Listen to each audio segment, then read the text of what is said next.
Good morning, everybody. I want to thank you for coming out.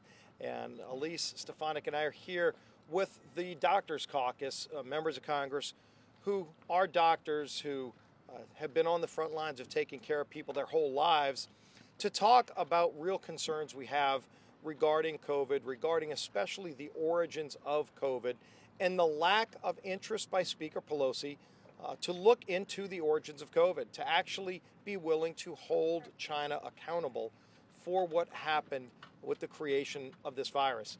Going back over a year ago, many of our colleagues have been saying we need to have hearings in Congress on the origins of COVID. This is an evil virus.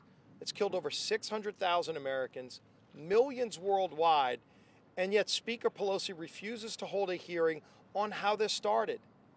If we're ever going to be able to get through this, and especially to prevent something like this from happening again, we need to at least find out how it really did happen. And while Speaker Pelosi refuses to investigate this, many of us have taken action on our own to start digging into the facts, to try to get the facts as best we can. On the Select Subcommittee on the Coronavirus, all of the Republican members of that Select Subcommittee held a hearing on the origins of COVID.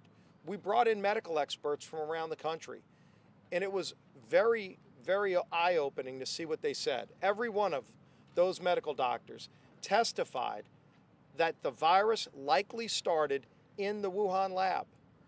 They also testified that it is very likely gain-of-function research, not bat to animal to human transmission, that created this virus.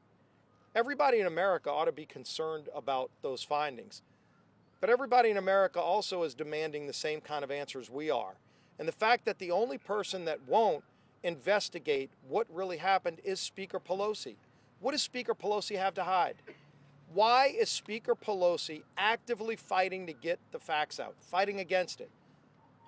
Why is she trying to do the work of the Chinese Communist Party in covering this up? We know that the Chinese Communist Party won't release the background, the data, the facts, won't let us talk to those people that worked in that Wuhan lab.